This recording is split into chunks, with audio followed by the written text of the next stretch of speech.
Friends and lovers and all of the others, here we are again with another episode of Pod from the Bunker. My name is Kevin Foster, also known as Kev from the Bunker, here on Twitch. If you'd like to watch this podcast live, you got to go to my Twitch channel. It's Kev from the Bunker. If you're watching it on YouTube, I recorded it live on Twitch. And if you're listening to it on one of the podcast platforms, I recorded it live on Twitch. So please like, subscribe. And if you're on the podcast platforms, please go out there and do a review for me. A review really helps on Apple Podcasts, Spotify Podcasts. Give a like and a review on those for me.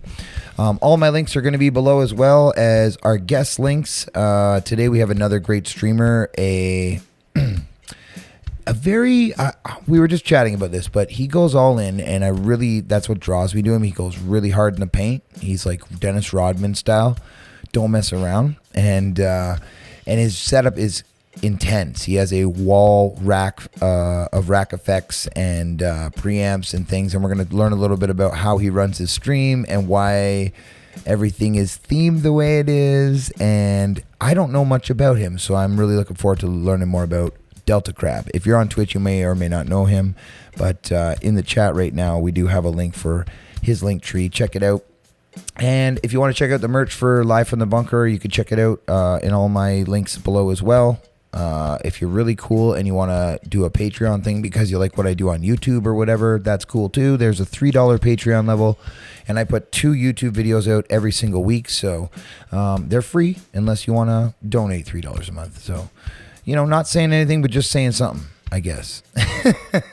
Anyway, without further ado, all this self promo is ridiculous. Let's show you a little bit about another musician, Mr. Delta Crab. I'm going to bring him in right now, and we'll interview him as we do.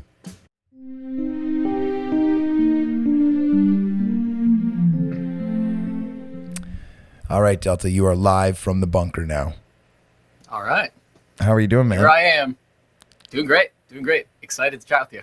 I am too. I'm really excited to learn a lot more about you because I've been into a few of your streams and I've lurked around and I've seen a lot. I follow you on Instagram. I see all your posts and I'm like, this guy's rad, and the rack effects and all the pedals and the multiple guitars and synths and keys. It's wild over there. So how the heck did you get started in music, and how did we land here? Is there like a little Cole's notes you can give me?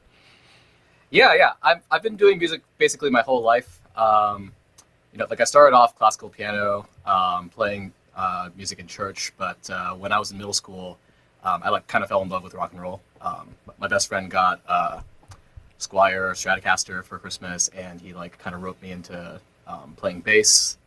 We started a band, and from there it just kind of snowballed. Right. I developed gear acquisition syndrome. Started learning how to play guitar, drums, all this other stuff. Started songwriting, learning how to record, etc. And how old do you think you were when you started sort of this journey? Were you young, or was this mid-teens, or whereabouts? Yeah, my mid-teens. So when I was in 8th and 9th grade, when I was 14 was when I started playing bass. Cool. And I think that's a very critical age, because it's the age where you're sort of on the cusp of still being kind of a kid, but transitioning into being more of a slightly more grown-up kind of kid, I guess. Yeah, a functioning adolescent. Yeah. And so, my musical identity was shaped a lot by the kind of music I was listening to then. So, Red Hot Chili Peppers, Californication. Of course. Rage Against the Machine, yeah. Battle of Los Angeles. Hell yeah. Those albums had a big influence on me. I listened to a lot of Primus, Foo Fighters, Nirvana, Chris Cornell, with Soundgarden and Audioslave. Right on, man.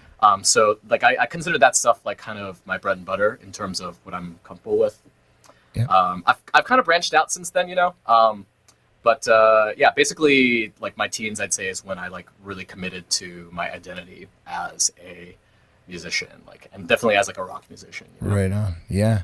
And so when you started with classical, were you just doing classical piano as a young child, and was that sort of on your own will, or was that your parents asking you to do that? It was actually my own will. Excellent. My sister was the one that started off on it. My mom had in her head that she could probably become this great musician, because she had an amazing singing voice when she was a kid. Okay. So she's if you just learns some piano, that'd be great. But my sister hated. Right. She hated practicing. It just like wasn't fun for her. Mm. But I kind of like tagged along with her, and I was like, oh, I want to learn how to play too. And initially, I really loved it. You know, like I loved just being able to make music with my hands. Yeah. And so you asked for the I would lessons. I would like listen to like Disney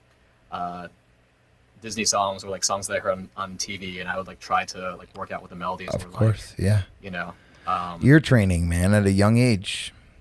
basically Yeah. that's what it was. Yeah. You know, and I had like a lot of friends also who took piano lessons or like did violin or whatever, and like most of them were way better than me, and so like it also kind of like motivated me to do better because like I kind of felt this like You want to kind keep of up. need to, I don't know, like prove myself, I Yeah, guess. yeah. Totally. That's Um, great, man.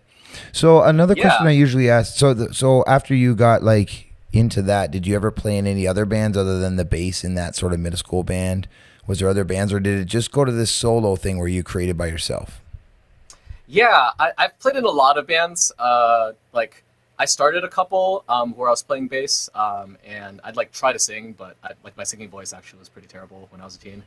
Like what you're hearing today is actually like a pretty recent like musical transformation for me. Awesome. But I did a lot of like backup kind of stuff. I played keys and piano a lot for a lot of bands.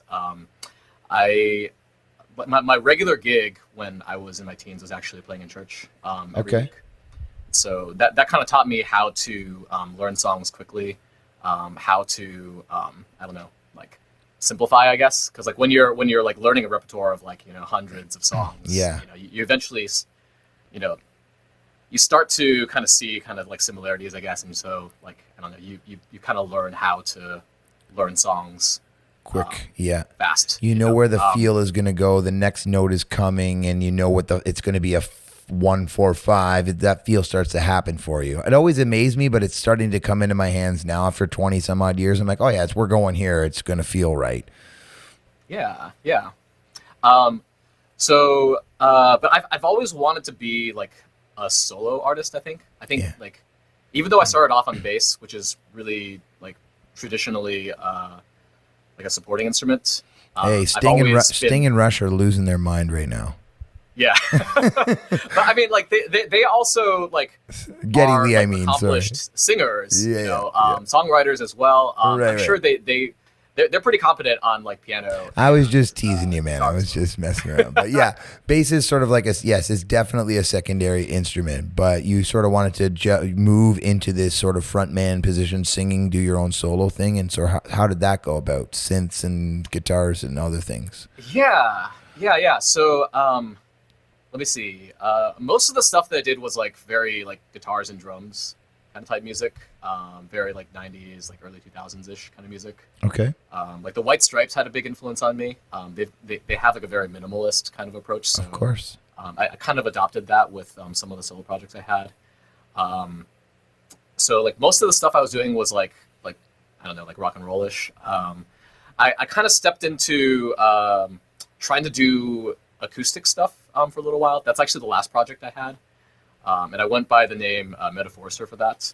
Okay. So I like recorded a couple albums for it. Like my idea was to kind of like really strip things down initially, and just try to do stuff that was like as like unique as possible. Like I like try to write like concept albums where like all the songs were kind of like connected together, but not necessarily like individual singles. Yep. I was kind of doing something similar to what you do with like the foot percussion. Okay. I built a suitcase kick drum Yep. out of like an old Samsonite, and I had like a snare drum that's like set up to stand like kind of like this, and you like play it with your heels. Yep. Yep. So I would like play that at Cool. shows and stuff. I was playing with an acoustic guitar or an acoustic bass guitar, which is like that. Now I think back on it, it's like the worst instrument. In the world, I think. I don't know. It's terrible. It's like it's not loud enough, and it just sounds like really janky. I had I don't know. I agree with you, but I have like I always wanted to have like the whole acoustic thing, and like I always watched the Incubus session with the acoustic bass, and there's a couple sessions and I always got into it. But like there's a YouTuber that I watch called Pat Finnerty. You're gonna love this guy. Do you know who Pat Finnerty is? He does heard of What Makes This Song Stink, and it's kind of like a play on Rick Beato's What Makes This Song Great, but it's like he picks out these songs, and he's very funny, dude. And like he points behind, one of them is a Kid Rock song, Kid Rock sitting in a studio, and like an arrow goes to like an acoustic bass on the wall behind him. And he's like, acoustic bass, enough said, like we're out of here, this is ridiculous. Anyway, it's just a funny joke that I heard in my head when you were saying that. But so you're playing with the acoustic bass and foot drums. Yeah, I was doing foot drums, and so I recorded a couple of albums for that. I was living overseas at the time, also. Okay. Like I was in India and Vietnam. Oh wow. Teaching at international schools. That's like my day job. Is teaching math. Oh to wow. high school kids. And I love math. So by I was the like way. kind of like plugged into the local music scenes in the cities I was living in. So that's kind of what I was doing for a little while, and eventually moved back to the U.S. So I've been stateside for 2 years now. I was in Memphis first, and I'm in Massachusetts right now. Okay. This was all during the pandemic, So I moved back thinking, okay, I'm moving back in the U.S. Like maybe I can like actually tour, because I'm kind of back home now. Maybe I can get something going. Find other musicians to collaborate with, in real life, start a band. Pandemic happens. Of course, that's out of the question. Yes. Very common story, So that's what led me to content creation on YouTube and eventually live streaming on Twitch. So, awesome, man.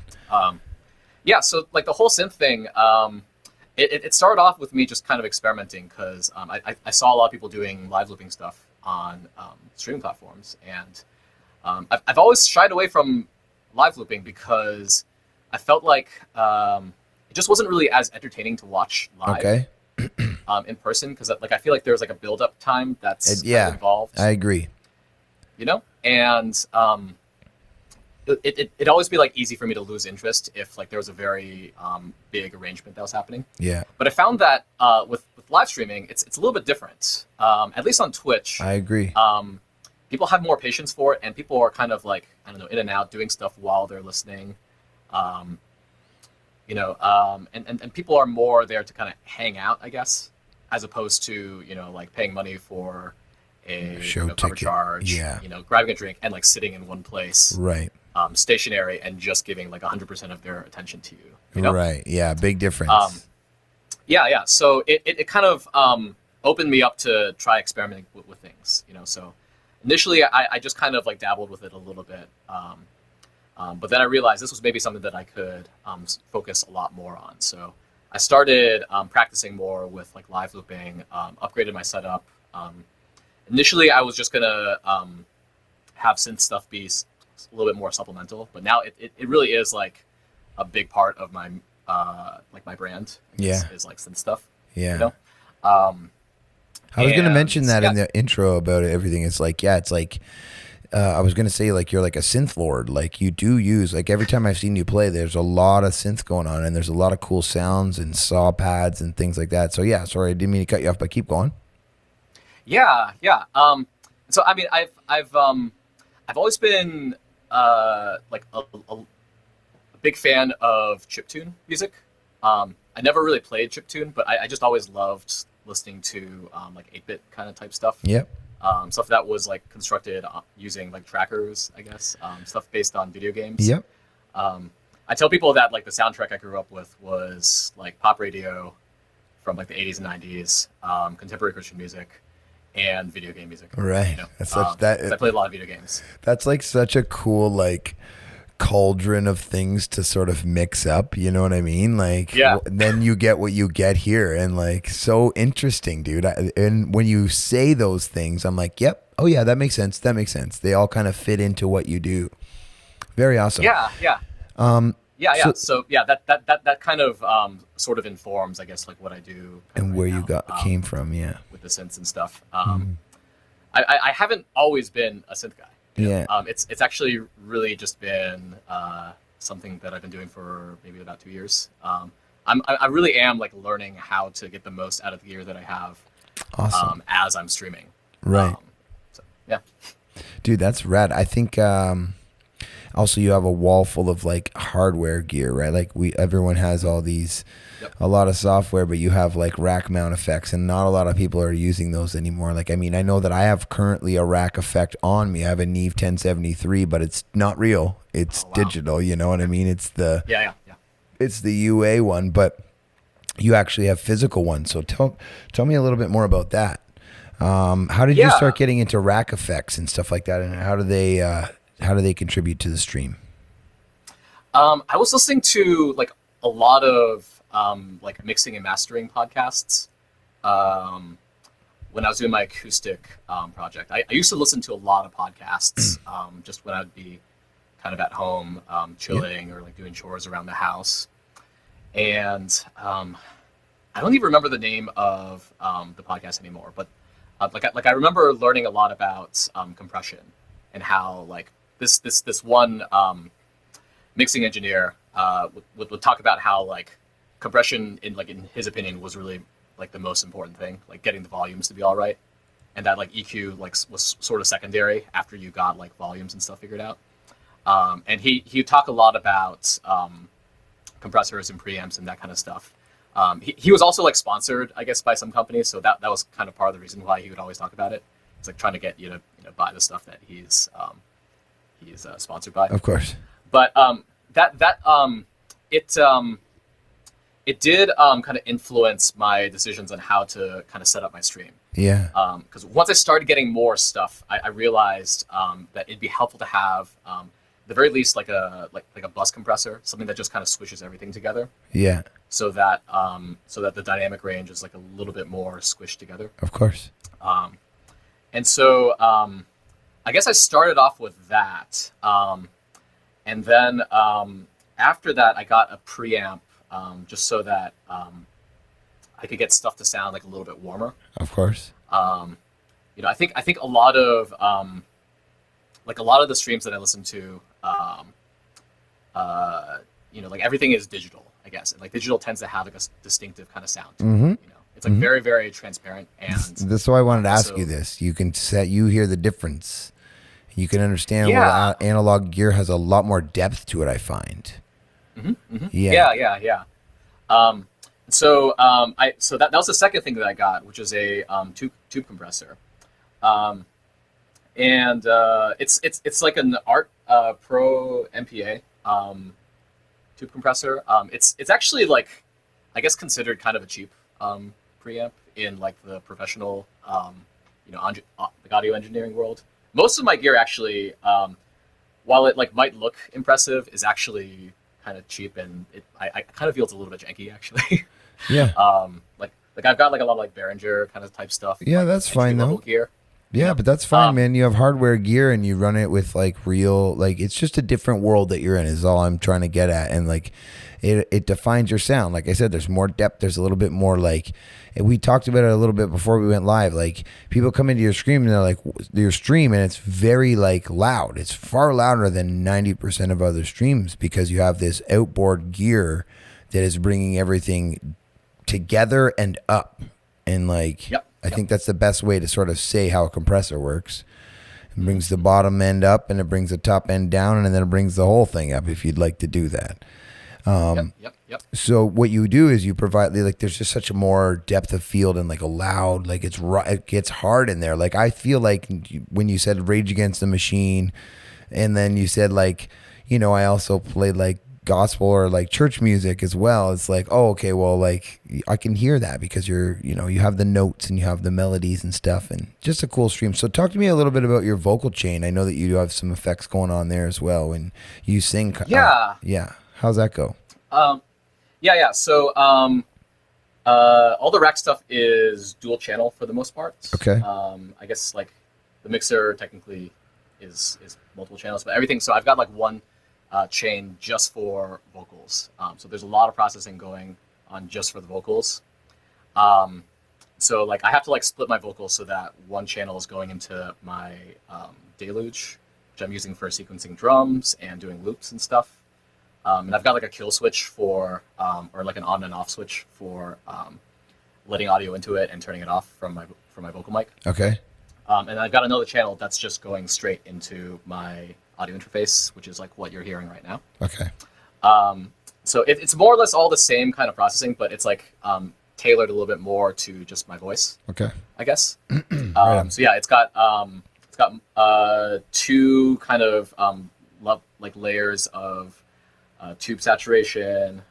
It's got two levels of compression, and the deluge also has its own compression as well. Cool. So like when the vocals that are looping in are going in, there's like 3 levels of compression. Right. So everything's very, very, very squished. Yeah. But it kind of needs to be for the amount of stuff that I'm doing, you know, because like sometimes you'll see me kind of tweaking like knobs and stuff like that while I'm kind of playing, while I'm like in the middle of singing or something, and that's usually me like mixing my stuff Right. in real time. Yeah. Because the more stuff you start to introduce, the harder it becomes to Distinguish. get everything to sound okay. Yeah. You know? Okay, well, now that we went through like how you got here and a little bit about your gear, do you want to show us maybe some of your upcoming material? You said you have an EP and you have a new song is maybe out if you're watching this later, or coming out if you're watching this live right now. So how about I flip it over to the full screen for you and Sure. let you show us a little bit about what you're talking about and what you do. So here I'm gonna Sure. I'll pass it over to you. I'm gonna mute myself. You can introduce the song, talk about it, promote it, and give us a good performance, man. Thank you so much. All right. Yep. Thanks, Kev.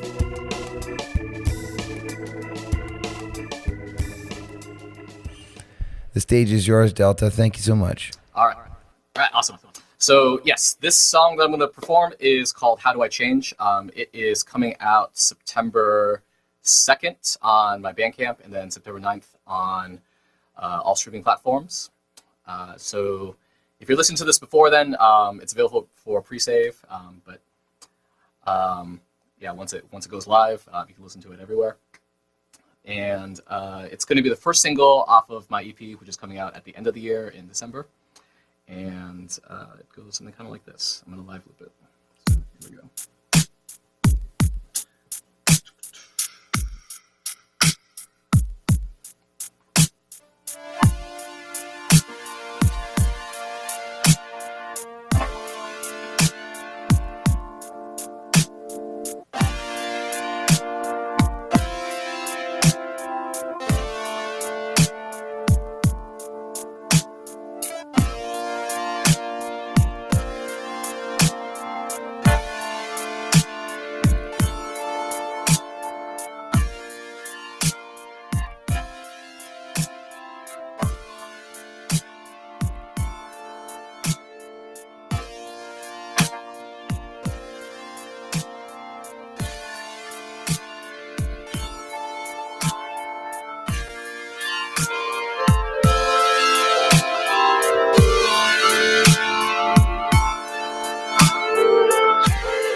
Do I make your reasons mine?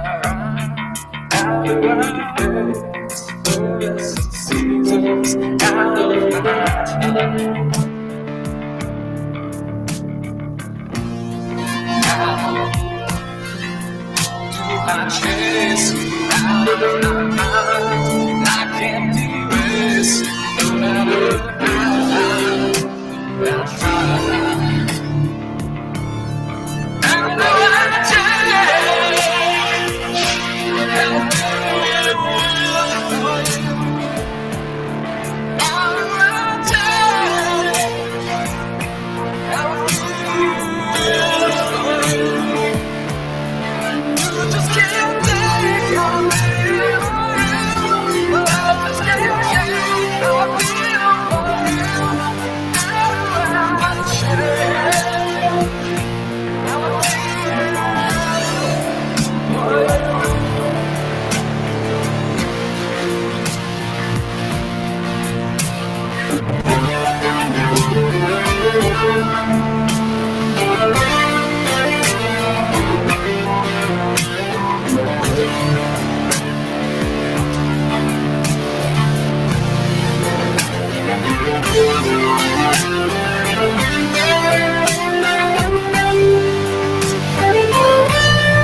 Do I say this heartache inside? I can't erase the things that I get from my little eyes.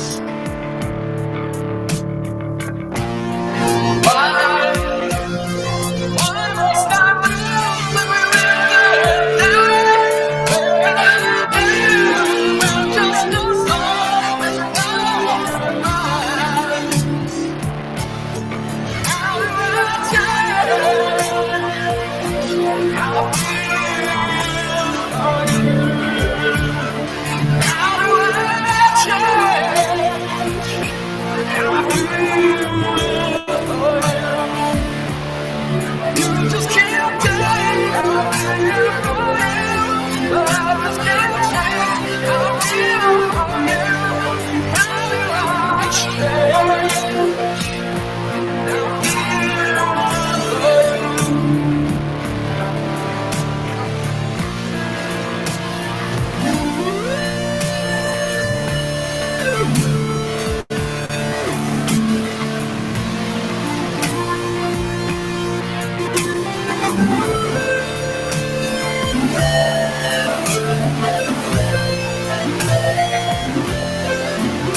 All right. Here we go.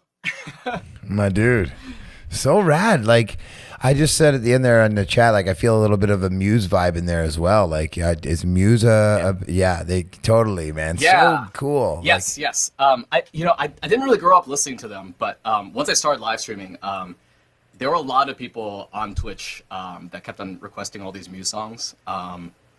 And so I slowly got into their discography. I actually listened to like their entire catalog when I was driving from Memphis to Massachusetts. Oh wow. When I was doing my move, because I was like in the car for like 20 hours basically. Yeah.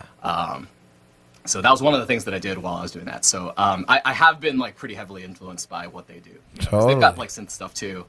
And they also have that kind of like operatic, like more theatrical kind of. There you style go. play. That's the word that I'm looking for is operatic and like rock opera almost, and then the synth are involved, right? Yep. Yeah. Exactly. Very cool. So dude, what kind of sparks your creativity, excuse me? Like, do you like? Is there something you're walking down the street, you see a sidewalk crack, and you're like, why is no one fixing that? Or is it always like relationships or love, or how do you sort of write your songs, or where does that start? Yeah, I think the hardest thing for me is like finding some kind of idea that I wanna grasp onto. It's like finding something to say, I guess, of course. That's always been the hardest part for me. And I think what I'm trying to do right now creatively is just write songs that like are really about me, I guess. And I think when I started off songwriting, that's what I did. That's like what most people do. But I just didn't really feel like I had much to say because I was this like, immigrant kid that like grew up in a small college town, hadn't really seen much of the world, hadn't really lived his life a whole lot. Mostly just kind of spent most of his times indoors, like watching TV and playing video games. Yeah. So I like there's a while where like what I did was I would just like find interesting stories and I would like try to write songs kind of about kind of stories. When I used to be a lot more religious, I also wrote religious music also for the churches I was in. So that kind of like honed my songwriting craft, I guess. It got to the point where if I had an idea, I could like turn it into music. Okay. Yeah. But I think like where I'm at right now is like I want to write songs about like what I'm like feeling, I guess. Of course. And I want to write music that like touches on like I don't know like basic emotions, Yeah. The universal feelings, I don't know, I think, sort of thing. Like hit those universal feelings that everyone can. It doesn't matter what your religion is, or your skin color, or your language, or where you come from. We all know what love is. And we all know what anger is, and we all know what sadness is, and we all know what lonesomeness is. And everyone, wherever you come from, can attest to these certain tenets and feelings in life. And that is what we all go for in songwriting, man. And I think that's the most important thing to go for, is something that if you even don't, we don't wear the same color tie, that's okay. We can relate. Yeah, of course. Yeah, I vibe with that totally. So like a lot of the stuff that I'm writing right now is about like love, like loneliness and isolation. Yeah. Not feeling like you kind of fit in, trying to like find meaning, I guess, in things, like feeling lost, trying to find stuff. Those are some like very common themes, I guess. So I'd say that's what most of my music is right now. Very cool. It is also kind of evolving a little bit, like most of the songs that are going to be on my EP are like much heavier and like much darker. Okay. and I think that's kind of like a reflection of where my life has been for like the past couple of years. Okay. You know, but I think I'm like also through streaming and through just investing more time in my creative community. I'm starting to feel, I don't know, like more validation, I guess, in Yeah, man. Good for like you. who I am, Yeah. you know, what it is I have to offer. Dude, And yeah. so, Yeah. Totally. I'm really in, glad to hear that, man, and that's why you're on here today, because I'm like, this guy has you have defined yourself, and the people will come to you. Like if you build it, they will come, sort of thing. And so you're going to yeah, find the yeah, people who also like the muse and are recommending you bands that you're going to love and enjoy, and so on and so forth. And like people who appreciate you. And yeah, I just had Nick Black on, and we were talking about what, like, the next step of success was. And he's like, I just want my community to see me on The Voice so they know that I'm doing good. I don't need it, but I want them to stop going, oh, I really wish you were famous. And I was like, that's so weird. But all of us are looking for some sort of validation in some way, as musicians, as performers, as artists. That's all a part of our deal, right? So yeah, I'm really glad that is, and that's why, I mean, Twitch is such a great place, because you will just find your people, man. exactly. And Exactly. Yeah. so So do you think that your that's confidence? like where I'm at. Like, Yeah. sorry. Go ahead. No, it's okay. I just want to know, do you think your confidence level sort of going up is going to allow you to create more or better or, more unique music? Is that where we're at now? Totally. You can let go Yeah. some inhibitions a little bit? Yeah. Yeah. I was gonna say that, you know, I'm like no longer sort of in that like kind of place where everything is just like really dark and heavy anymore. So like some of the stuff that I'm writing right now is also, I don't know, like feel good, exploring other themes, I guess. Yeah. Like I've got like I know songs that are like more, I don't know, like more funky. I've got stuff that's like kind of like sexy R&B. Okay. Also. Yeah.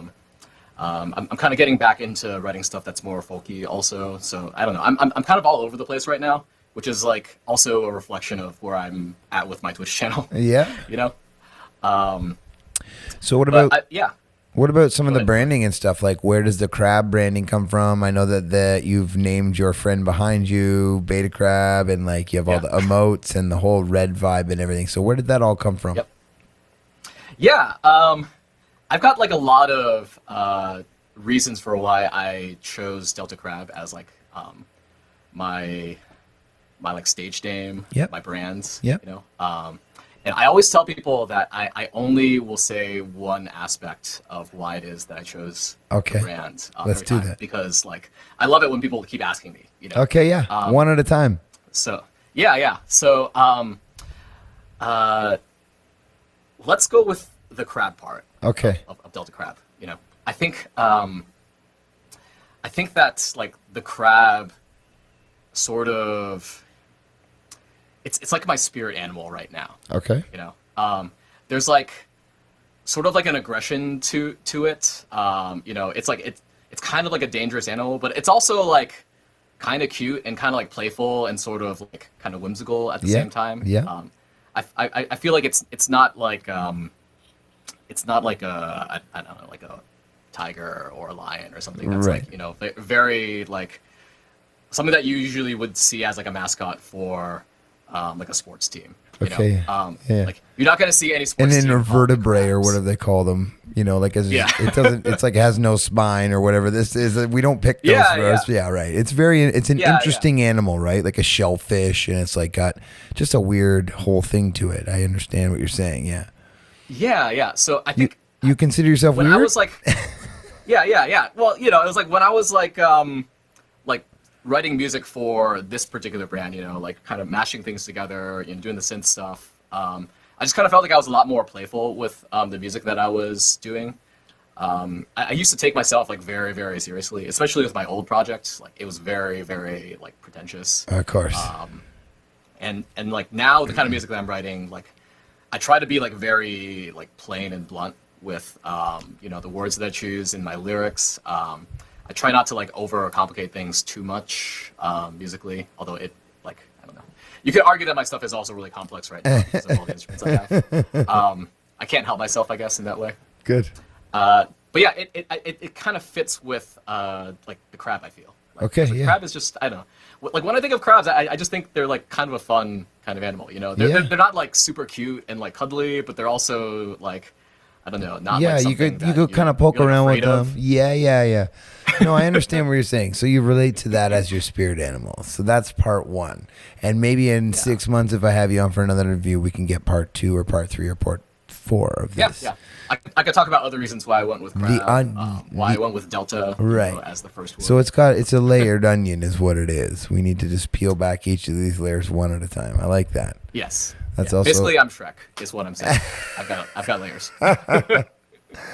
And so with the mannequin, we can't see it right now. It's cropped out on the screen that we're watching on right now. But when we go to full screen, you're going to bring him in.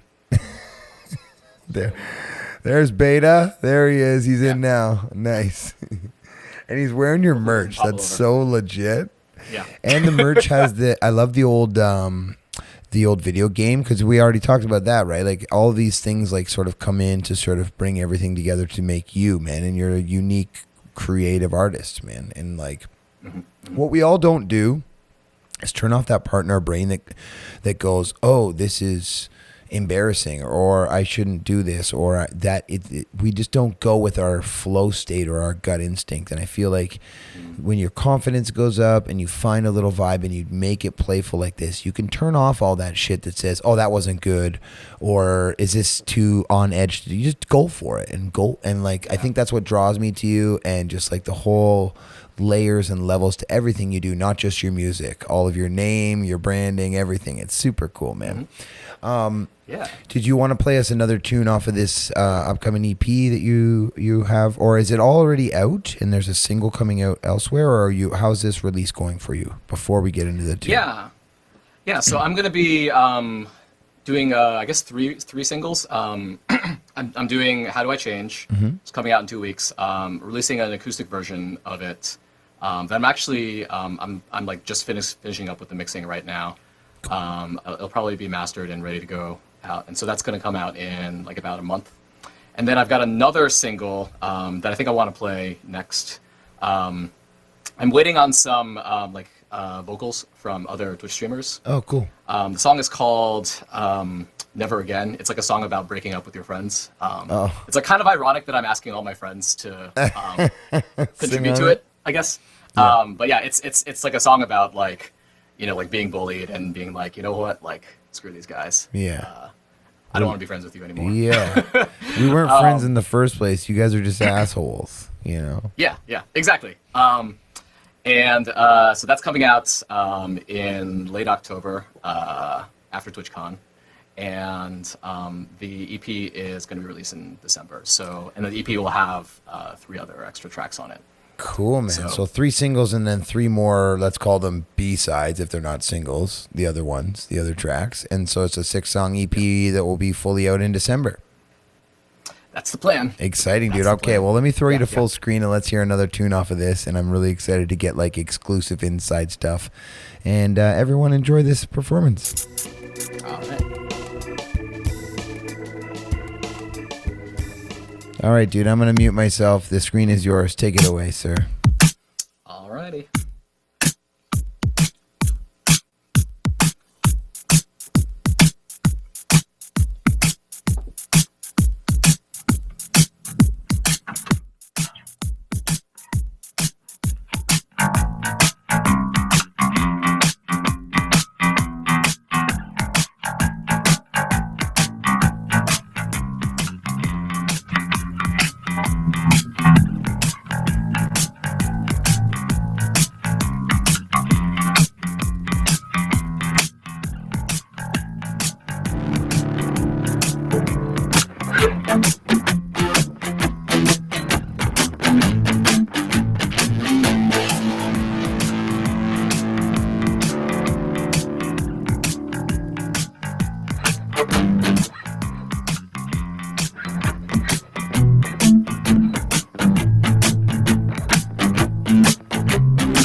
I once was open-handed. Now I'm so disenchanted.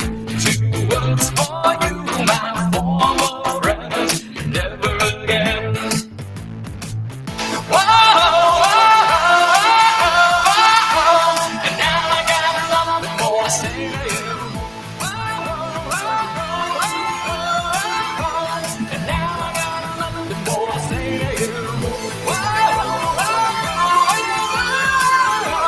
And now I got nothing more to say to you.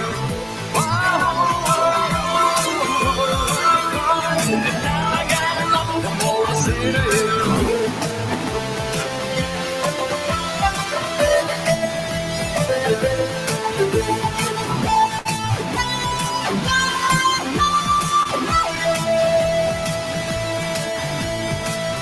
You had your fun, and now I'm done, and now I'm done. Two words for you, my former friend, never again.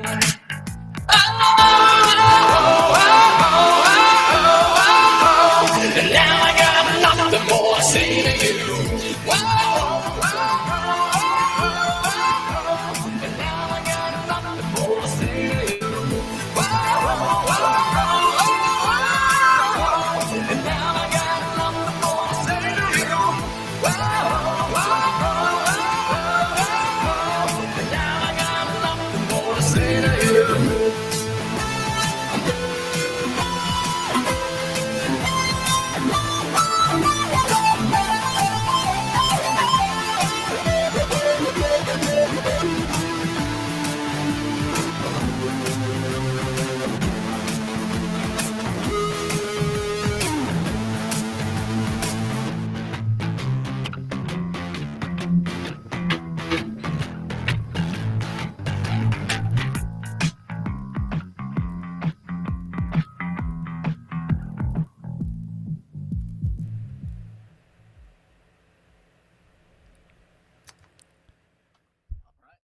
Hey, yeah, dude, so cool, man. And again, I got such Muse vibes. So cool. The vibe is just, if you like the Muse, you're gotta check out this EP for sure. Like that is so cool, dude. And do you do all your recording and engineering, or how's this going for your recording process? Yep, it's all self-produced. I'm doing basically all the instruments.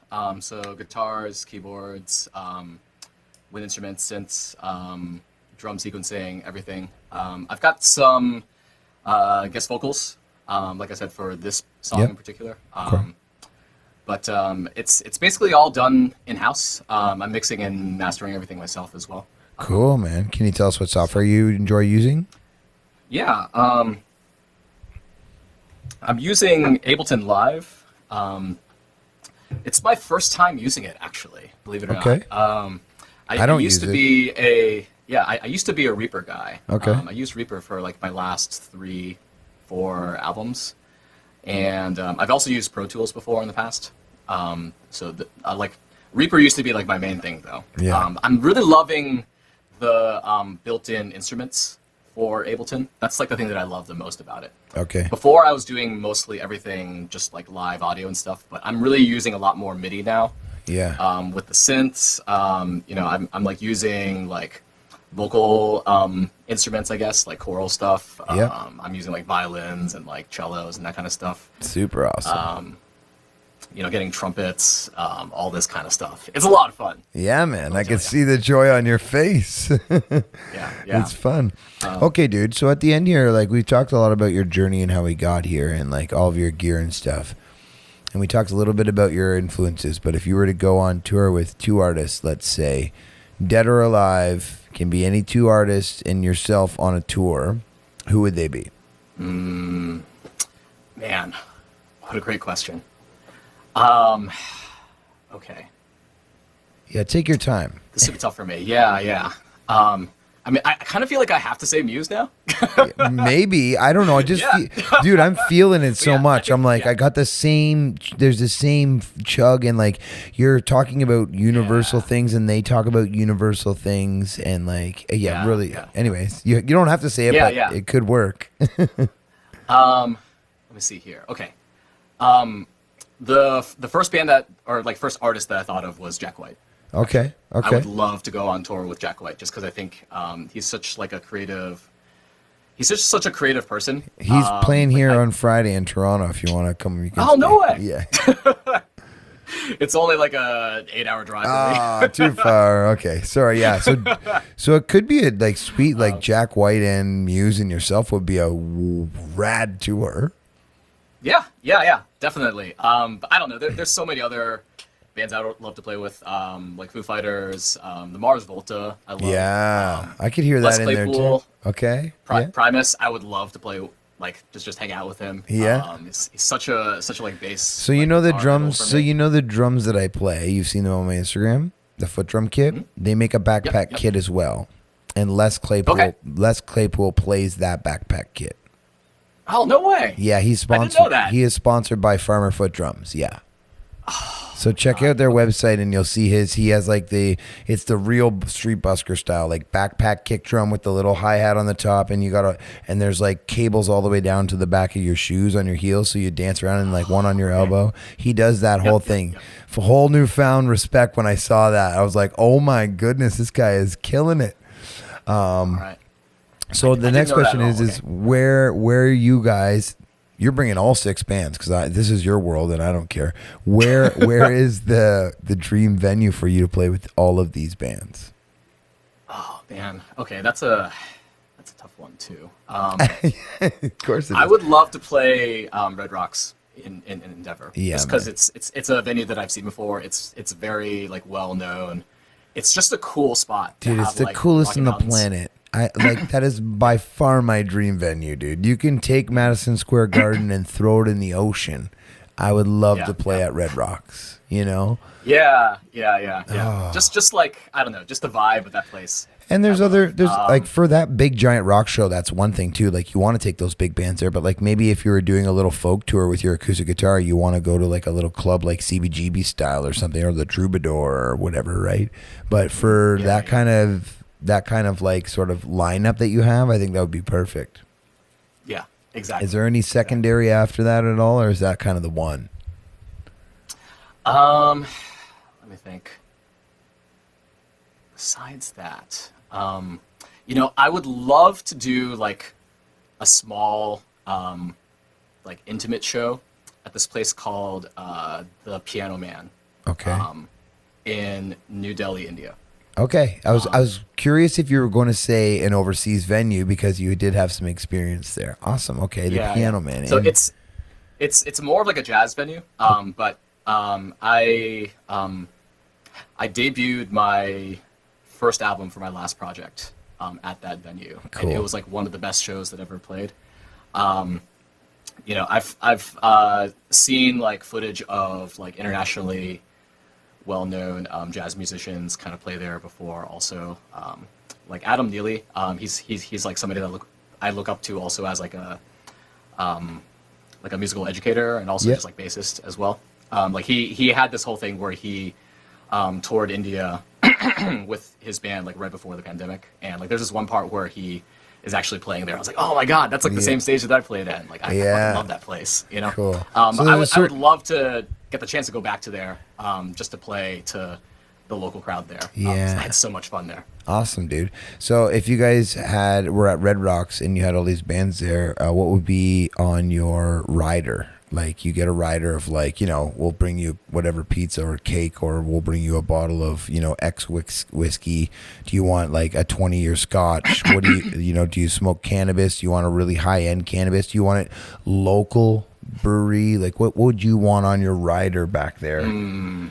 Food. It could be okay. anything. It could be whatever you want. Denver's got some, Denver's got some great breweries. So I would probably just ask for whatever, I don't know, expensive Locals. beer that they had. Yeah, you know? find me the nice local and guess. spend the money on that local brewery for me. Yeah. Yeah, just like something that's like kind of special to the area, I guess. Yeah.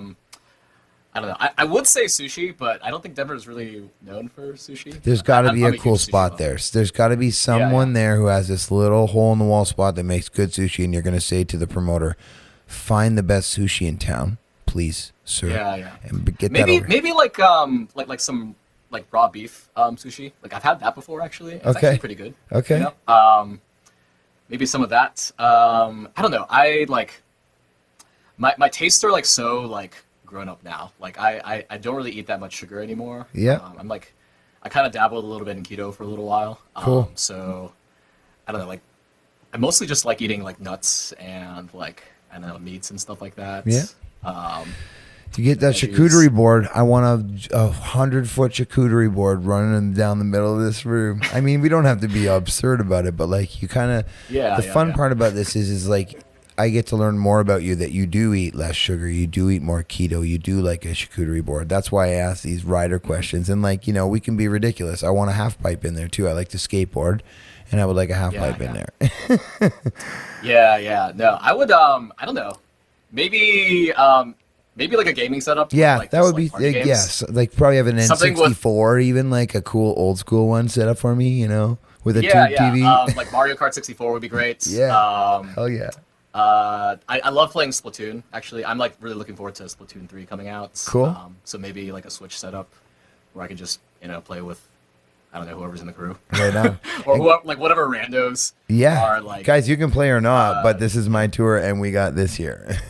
Yeah. I also really love board games, but Cool. I don't know if like playing board games is really like Rockstar? like something that you do, I guess. But I guess if this is like complete fantasy, I Yeah, can it see is. myself doing like You're some s- like small mini game like You're sitting down with Jack White Clue and or- Dave Grohl and the members of Muse to play a game of, yeah, we Catan. could like play Catan or something. Yeah, Catan, yeah. 4 hours before We just the have game. like 2.5 hours to spare right before. We just play like an epic game of Catan. You're at the Like, "Hey, festival, Jack, you're waiting. Yeah. I got 2 sheep. I need your ore. Can I get some? I need your fucking ore. You're yelling this at Dave Grohl. That would be so funny. Yes. Oh man, Dreamlands are amazing. Well, man, I appreciate you so much. It's about an hour already. We're over an hour, I think, but we're getting close. And I learned so much about you, and you're a cool cat, dude. And I'm glad you found your zone, and I'm glad you found what you do. And lean into that, and be as weird, and be as synthy or not. Be as bass lead singery as you want. Eat as much raw beef sushi as you want. Just be you, dude, and keep going, and you'll attract your people. And I enjoy what you do, dude. So thank you very much for coming on today. And if you're ever in Toronto, I say this to everybody, if you're ever in Toronto, this stage is here, and it's available for you at any time to play. And I got a couch here. I'll even put a sheet on it for you if you want, and you right, can crash here too. I really appreciate that. I really, really love Twitch meetups. Yeah. Like I literally just did like kind of a, I don't know, like a tour, I guess. I watched it on Instagram. I saw you with all the Yeah, peeps. It was very cool, dude, and heartwarming. I know so many people now in Toronto also. Yeah. Like it's got to be in the double digits right now of like people that I would want to meet up with. Yeah, and we So, can. There's Kev Wong's here. There's Alana Maddie's here. Dan Young. I don't know if you know Dan. There's a whole heap. KR Acoustic. KR's right down the road. The This guy called Mandevilles. Pollock Sings. Pollock Sings is here. Mandevilles, obviously. There's another woman, Maddie Rose Acoustic. Yeah, Maddie's right Who, down the road.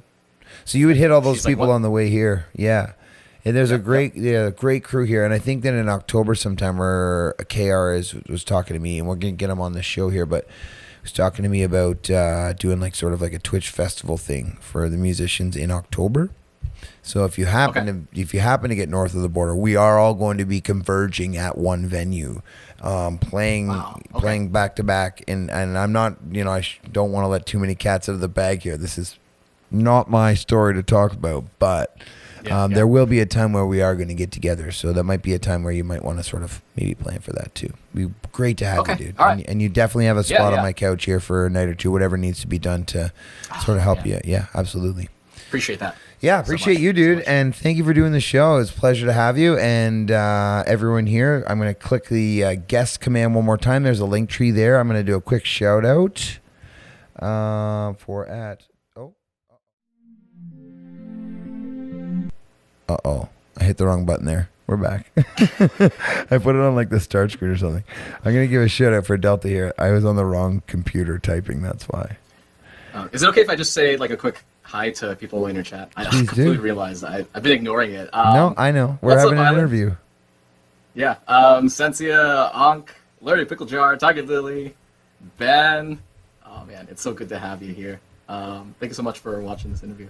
Yeah, we break the third wall often here, and I just try to not address the chat because I'm trying to listen to you as best I can.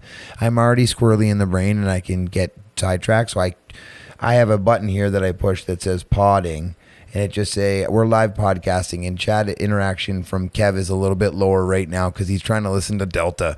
So I do appreciate all of you coming over here, anyone who is especially a part of the community from Delta Crab, and we got a raid from some of your friends too, so appreciate that very much. Cool.